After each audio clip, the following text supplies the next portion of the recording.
السلام عليكم ورحمة الله.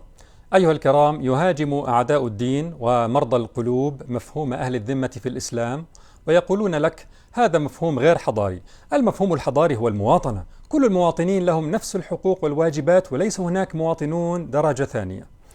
طبعا هذه الشعارات تبخرت في الأزمة الأوكرانية، حيث رأينا التعامل مع بعض سكان أوكرانيا كمواطنين درجة عاشرة، فلا يسمح للسود أو العرب أو الهنود بركوب القطارات للهرب من الحرب. ورأينا التصريحات المقيتة التي تعامل المسلمين عموما كبشر درجة عاشرة. وهذه عادة النظام الدولي، شعارات جوفاء تنهار عند المحن والتنازع على الموارد. تعال الآن نتصور لو كان سكان أوكرانيا من البيض وغير البيض، لو كانوا في دولة إسلامية تقيم شرع الله وتعامل الكتابية منهم كأهل ذمة، وحصل اعتداء عليهم، ما موقف الإسلام من هذا الاعتداء؟ بداية، أهل الذمة يعني هم في ذمة الله تعالى وذمة رسوله صلى الله عليه وسلم، وفي هذه التسمية رعاية لحقهم، ولذلك يجب على المسلمين أن يدافعوا عنهم. قال ابن حزم الأندلسي في مراتب الإجماع: من كان في الذمة وجاء أهل الحرب إلى بلادنا يقصدونه، وجب علينا أن نخرج لقتالهم بالكراع والسلاح، ونموت دون ذلك صونا لمن هو في ذمة الله تعالى وذمة رسوله صلى الله عليه وسلم، فإن تسليمه دون ذلك إهمال لعقد الذمة.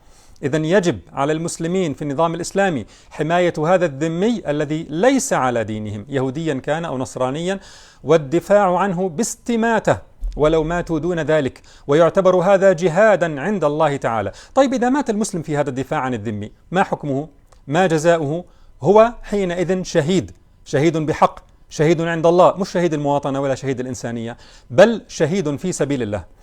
جاء في الموسوعة الفقهية: ذهب الفقهاء إلى أن للظلم أثرا في الحكم على المقتول بأنه شهيد، ويقصد به غير شهيد المعركة مع الكفار. ومن صور القتل ظلما قتيل اللصوص والبغاة وقطاع الطرق، أو من قتل مدافعا عن نفسه أو ماله أو دمه أو دينه أو أهله أو المسلمين أو أهل الذمة، أو من قتل دون مظلمة أو مات في السجن وقد حبس ظلما. لاحظ: أو أهل الذمة، اللي بدافع عن أهل الذمة لوجه الله تعالى شهيد، يقتل على ذلك شهيد. يعني أقاتل دفاعا عن رجال ونساء لا يؤمنون برسولي ولا ديني ومع ذلك أكون شهيدا؟ نعم، لأنك دافعت عنه طاعة لله تعالى وحفظا لذمة الله تعالى وذمة رسوله صلى الله عليه وسلم. ولاحظوا معي هنا يا كرام 6 أمور. أولا، لو كانت هناك دولة إسلامية بحق فإنها لن تفرق في الدفاع بين الأوروبي والإفريقي ولا الأبيض والأسود كما في التصريحات والأفعال المقيتة التي نراها الآن. ثانيا، الإسلام صريح بخلاف النظام الدولي المنافق. الإسلام يقول: أهل الذمة ليس لهم كل ما للمسلمين من حقوق، فالذين يصرون على الكفر بالإسلام ليس لهم الولاية العامة ولا القضاء، وذلك عملا بالحق والعدل اللذين جاء بهما الإسلام. بينما النظام الدولي المنافق يقول: المواطنة هي المعيار، ويعير المسلمين بقوله تعالى: حتى يعطوا الجزية عن يد وهم صاغرون. لكن عند المحكات بكب النظام الدولي المواطنة والإنسانية في الزبالة وتظهر النزعات الجاهلية. ثالثا، اعتدت عند طرح مثل هذه المواضيع أن يأتي من يحرف الموضوع عن مساره فيقول: يعني أنت تعتبر غير المسلمين المقيمين بيننا أهل ذمة؟ من أعطاهم الذمة؟ شوف يا جماعة، ليس هذا موضوعي، إنما هدفي أن نقول بملء الفم لمن يسخر من ديننا ويعيرنا بمفهوم أهل الذمة ويعتبره رجعيا، وأن البشرية جاءت بمفهوم المواطنة الأفضل والأنسب، أن نقول لمثل هذا: اخرس لو سمحت، وبلاش نفاق ودجل وتطاول على دين الله تعالى. رابعا، ليس فقط الكافر الذمي يدافع عنه المسلمون، بل على فرض أن الدولة الإسلامية عاهدت دولة كافرة على أن يحميها المسلمون، فيجب على المسلمين الدفاع عن هذه الدولة الكافرة إذا اعتدي عليها، عملا بقول الله تعالى: وبعهد الله أوفوا. خامسا، طبعا كل ما تقدم لا يعني أبدا أن نقبل بالتوظيف الرخيص للدين في الحرب الدائرة الآن، فهذه حرب لا ناقة للمسلمين فيها ولا جمل، وكل من يحاول أن يزج بالمسلمين فيها فهو دجال مبطل.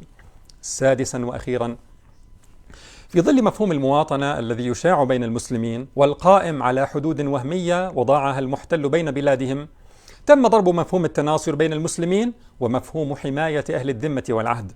فما الذي سيدفع الشخص أن يدافع عن غيره إذا غاب حكم الشريعة؟ الدوافع الوطنية؟ هل سأكون مستعدا أن أبذل نفسي ومالي وأعرض حياتي للخطر وأبنائي لليتم من أجل الوطن والمواطنة وأخوة الوطن؟ ماذا سيعطيني الوطن على ذلك أكثر من مترين أدفن فيهما؟ بينما عندما يكون المعيار هو الإسلام وإقامة أحكامه، فإن الذي يجعلني أدافع عن أهل الذمة هو عقيدتي وطاعتي لله وتعظيمي لذمته وذمة رسوله صلى الله عليه وسلم، والطمع في جنة عرضها السماوات والأرض.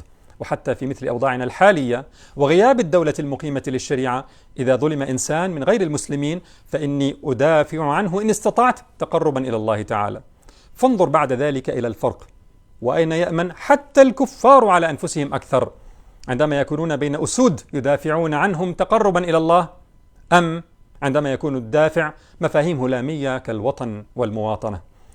فما أحسن حكم الله لصلاح الدنيا والآخرة لو كانوا يعلمون. أفحكم الجاهلية يبغون ومن أحسن من الله حكما لقوم يوقنون. والسلام عليكم ورحمة الله.